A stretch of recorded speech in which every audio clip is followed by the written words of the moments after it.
আসসালামু আলাইকুম, সবাইকে স্বাগত জানাচ্ছি বিডি দর্পণের নিয়মিত আয়োজন আজকের দুনিয়ায়। আপনাদের সঙ্গে আছি আমি তাসনিম হুসাইন। চলুন জেনে নেওয়া যাক সারা বিশ্বে এ পর্যন্ত ঘটে যাওয়া প্রধান খবরগুলো। পারমাণবিক স্থাপনা ও শীর্ষ সামরিক কমান্ডারদের লক্ষ্য করে ইসরায়েলি হামলার জবাবে পাল্টা হামলা চালিয়েছে ইরান। শুক্রবার রাত থেকে ইরানের মিসাইল ও ড্রোন ফোর্স হামলা শুরু করেছে ইসরায়েলের প্রধান নগরী তেল আবিব সহ বিভিন্ন অঞ্চল লক্ষ্য করে। শনিবার সকাল পর্যন্ত পাওয়া খবরে জানা গেছে ইরান 3 দফায় ব্যালিস্টিক মিসাইল হামলা চালিয়েছে ইরান। পাশাপাশি চলছে ড্রোন হামলাও। এসব হামলায় ইসরায়েলে ব্যাপক ক্ষয়ক্ষতির খবর পাওয়া গেছে। এছাড়া মধ্য ইসরায়েলে অন্তত 2 জন নিহত ও 40 জন আহত হয়েছে বলে জানিয়েছে আল জাজিরা। এ সময় ইরানেও আরও কয়েক দফা হামলা চালিয়েছে ইসরায়েলি যুদ্ধবিমান। হামলা চালাতে গিয়ে অন্তত 2টি মার্কিন F-35 যুদ্ধবিমান ভূপাতিত হওয়ার খবর পাওয়া গেছে। এছাড়া এক ইসরায়েলি নারী পাইলটকে আটক করার দাবি করেছে ইরানের মিডিয়া। ইরানি মিডিয়া জানিয়েছে শুক্রবার প্রথম দফা হামলার কয়েক ঘন্টা পর ইরান তাদের এয়ার ডিফেন্স সিস্টেমগুলো সক্রিয় করতে পেরেছে, যে কারণে চ্যালেঞ্জের মুখে পড়েছে ইসরায়েলি যুদ্ধবিমান। এরপরই পাল্টা আঘাত শুরু করেছে ইরান। আন্তর্জাতিক গণমাধ্যমগুলো জানিয়েছে উভয় পক্ষই হামলা অব্যাহত রেখেছে। রয়টার্সের এক রিপোর্টে বলা হয়েছে জেরুজালেম এবং তেল আবিব সহ ইসরায়েলের প্রধান কয়েকটি নগরীতে হামলা করেছে ইরান। এসব নগরীতে সাইরেন বাজতে শোনা গেছে। বিভিন্ন সূত্র বলছে ইরান 3 দফায় 2 শতাধিক মিসাইল হামলা করেছে, তবে এই সংখ্যা নির্ভুলভাবে যাচাই করতে পারেনি সংবাদ মাধ্যমগুলো। ইসরায়েলি সামরিক বাহিনী শনিবার ভোরে বলেছে গত 1 ঘন্টায় কয়েক ডজন মিসাইল ছোড়া হয়েছে। এর মধ্যে অনেকগুলো মিসাইল ভূপাতিত করা হয়েছে। ইসরায়েলি প্রতিরক্ষা বাহিনীর পক্ষ থেকে সাধারণ মানুষকে নতুন করে আবারও আশ্রয় কেন্দ্রে প্রবেশের নির্দেশ দেওয়া হয়েছে এবং পরবর্তী নির্দেশনা না দেওয়া পর্যন্ত সেখানে অবস্থান করতে বলা হয়েছে। এর কয়েক মিনিট পরই তেল আবিব ও জেরুজালেমে বিস্ফোরণের শব্দ শোনা যায়। রয়টার্সের প্রচারিত একটি ভিডিওতে দেখা গেছে তেল আবিবে মিসাইল সদৃশ বস্তু আশ্রয় পড়ার পর ধোঁয়ার কুণ্ডলী বের হচ্ছে। টাইমস অফ ইসরায়েল 2 জনের মৃত্যুর খবর দিয়েছে এবং ইরানি মিসাইলে বিধ্বস্ত অনেকগুলো স্থাপনার ছবি প্রকাশ করেছে। এছাড়া ইসরায়েলের অন্য গণমাধ্যমগুলোতেও তেল আবিব ও জেরুজালেমে ক্ষয়ক্ষতির চিত্র উঠে এসেছে। বেশ কিছু বহুতল ভবন মাটির সাথে মিশে গেছে। সামাজিক যোগাযোগ মাধ্যমে ছড়িয়ে পড়া কিছু ভিডিওতে ইসরায়েলি নাগরিকদের আতঙ্কিত হয়ে ছোটাছুটি করতে দেখা গেছে। একটি স্পটে ক্ষয়ক্ষতির সংবাদ সংগ্রহ করতে রিপোর্টারকে বাধা দেওয়া হচ্ছে এমন ভিডিও দেখা গেছে। ইরানের ফার্স্ট নিউজ এজেন্সি জানিয়েছে ইরানের মেহরাবাদ বিমানবন্দরে শনিবার হামলা করেছে ইসরায়েলি যুদ্ধবিমান। বিমানবন্দরটি ইরানের গুরুত্বপূর্ণ কিছু নেতার বাসভবন যে এলাকায় তার কাছাকাছি। এছাড়া এই বিমানবন্দরে ইরানের কিছু ফাইটার জেট ও সামরিক পরিবহন বিমান রয়েছে। এছাড়া জানজান শহরে ইরানের সেনা ঘাঁটি থেকে আগুনের কুণ্ডলী উঠতে দেখা গেছে। নিজেদের আকাশ সীমায় দখলদার ইসরায়েলের 2টি যুদ্ধবিমান F-35 ভূপাতিত করা হয়েছে বলে দাবি করেছে ইরান। দেশটির বার্তা সংস্থা ইরনা জানায় ইরানের ভেতরে ইসরায়েলের অন্তত 2টি বিমান ভূপাতিত করা হয়েছে। শুক্রবার ভোরে ইরানের বিভিন্ন জায়গায় ব্যাপক হামলা চালায় ইসরায়েল। এরপর সারাদিন দেশটিতে তারা হামলা চালায়। ঠিক কখন ইসরায়েলি বিমান 2টি ভূপাতিত করা হয়েছে তা জানানো হয়নি। ইরনার খবরে বলা হয়েছে ইরানি এয়ার ডিফেন্স সিস্টেম গোলা ছুড়ে যুক্তরাষ্ট্রে তৈরি 2টি F-35 ফাইটার জেট ভূপাতিত করেছে। সোশ্যাল মিডিয়ায় প্রকাশিত কিছু ছবিতে যুদ্ধবিমানের ধ্বংসাবশেষের ছবি দেখা গেছে। এ সময় দখলদার ইসরায়েলের এক নারী পাইলটকে আটকের দাবি করেছে ইরান। F-35 যুক্তরাষ্ট্রে তৈরি 5th generation stealth fighter jet. বর্তমান বিশ্বের সবচেয়ে আধুনিক ফাইটার জেট বলা হয় F-35-কে। যুক্তরাষ্ট্র তার ইউরোপীয় মিত্রদের নিয়ে যৌথভাবে এই বিমান তৈরি করেছে। এই মডেলের প্রতিটি যুদ্ধবিমানের নির্মাণ খরচ 82 মিলিয়ন মার্কিন ডলারের বেশি। তবে ইরানের এই দাবি অস্বীকার করেছে ইসরায়েল। ইসরায়েলি সেনাবাহিনী আরবি ভাষার মুখপাত্র আভিচে আদ্রি দাবি করেছেন তাদের কোনো যুদ্ধবিমান ভূপাতিত হয়নি এবং কোনো নারী পাইলটও আটক হননি। এক্সে দেওয়া পোস্টে লিখেছেন ইরানি সংবাদ মাধ্যম মিথ্যা কথা বলছে, তবে এই দখলদারদের বক্তব্যের সত্যতা নিশ্চিত করা যায়নি। শুক্রবার ভোররাতে ইরানে বড় হামলা চালিয়ে যুদ্ধের সূত্রপাত করে ইসরায়েল। রয়টার্স জানায় হামলার লক্ষ্যবস্তু করা হয়েছে দেশটির পারমাণবিক প্রকল্প, ক্ষেপণাস্ত্র উৎপাদন কেন্দ্র এবং আকাশ প্রতিরক্ষা ব্যবস্থা। এসব হামলায় ইরানের সেনাপ্রধান সহ অন্তত 20 জন সামরিক কমান্ডার নিহত হয়েছেন। ইরানে ইসরায়েলের অভিযানের নাম দেওয়া হয়েছে অপারেশন রাইজিং লায়ন। ইসরায়েলের প্রধানমন্ত্রী বেনিয়ামিন নেতানিয়াহু বলেছেন ইরানের পারমাণবিক অস্ত্র উৎপাদন ঠেকাতে এই অভিযান শুরু করা হয়েছে। ইরানের পারমাণবিক সক্ষমতা অর্জনকে বড় হুমকি হিসেবে দেখছেন তারা। যতদিন পর্যন্ত এই হুমকি থাকবে ততদিন অভিযান চলবে। ইরানের সংবাদ মাধ্যম জানিয়েছে তেহরানের বেশ কয়েকটি আবাসিক এলাকা সহ শহরের উত্তর পূর্বাঞ্চলে বিস্ফোরণের শব্দ শোনা যায়। পরে তেহরান থেকে 225 কিলোমিটার দূরে নাতানজ পারমাণবিক স্থাপনায় হামলা চালানো হয়। এদিন ইরানের কয়েক ডজন রাডার ও আকাশ প্রতিরক্ষা ব্যবস্থা ধ্বংসের দাবি করেছে ইসরায়েল। নাতানজ পারমাণবিক স্থাপনা এলাকায় বাসিন্দা 39 বছর বয়সী মার্জিয়ে। রয়টার্সকে তিনি জানান, কানে তালা লাগানো বিস্ফোরণের শব্দে আমার ঘুম ভাঙে। ভাঙে। আতঙ্কে আমাদের সড়কের বাড়িঘর থেকে বাসিন্দারা বের হয়ে আসেন।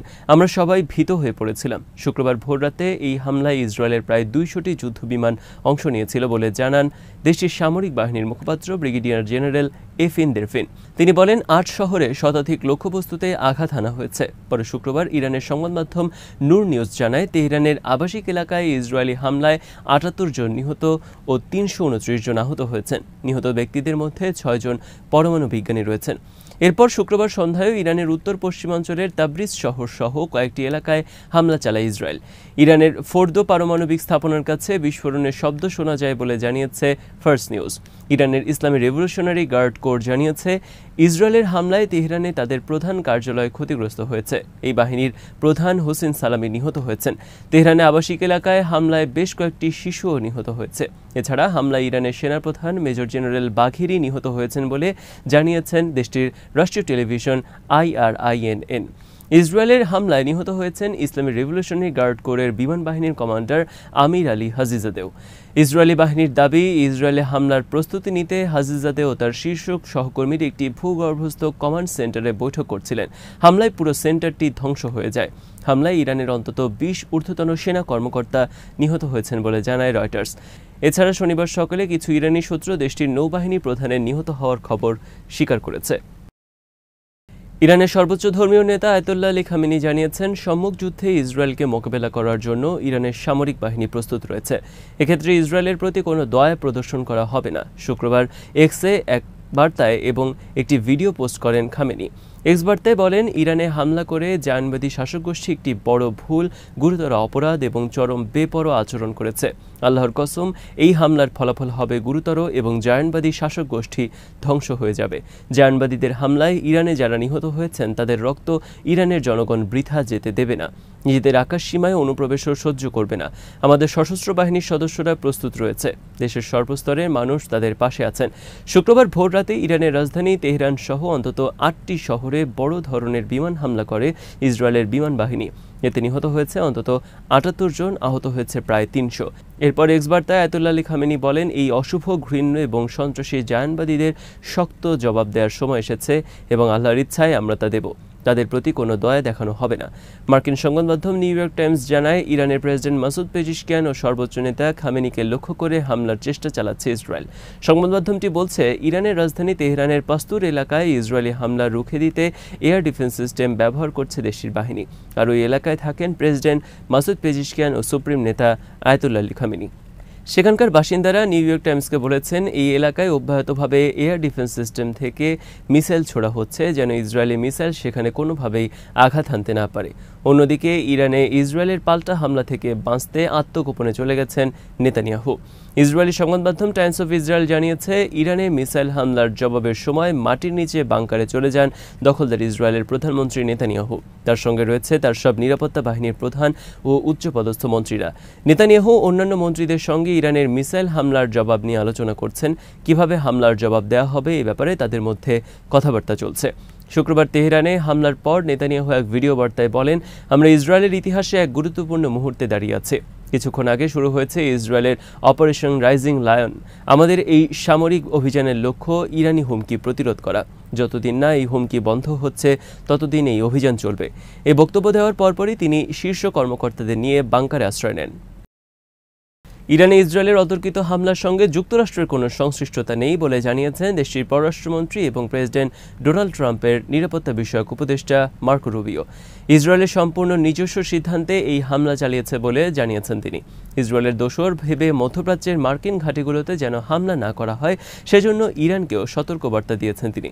অন্যদিকে ট্রাম্প বলেছেন, পরমাণু প্রকল্প নিয়ে ইরানকে অবশ্যই সমঝোতায় আসতে হবে। যদি এই ইস্যুতে ইরান দ্বিধাদ্বন্দ্বে ভোগে তাহলে ইসরায়েলের অব্যাহত হামলা এবং আরও ধ্বংস ও মৃত্যু দেশটিকে দেখতে হবে বলে হুঁশিয়ারি দিয়েছেন তিনি।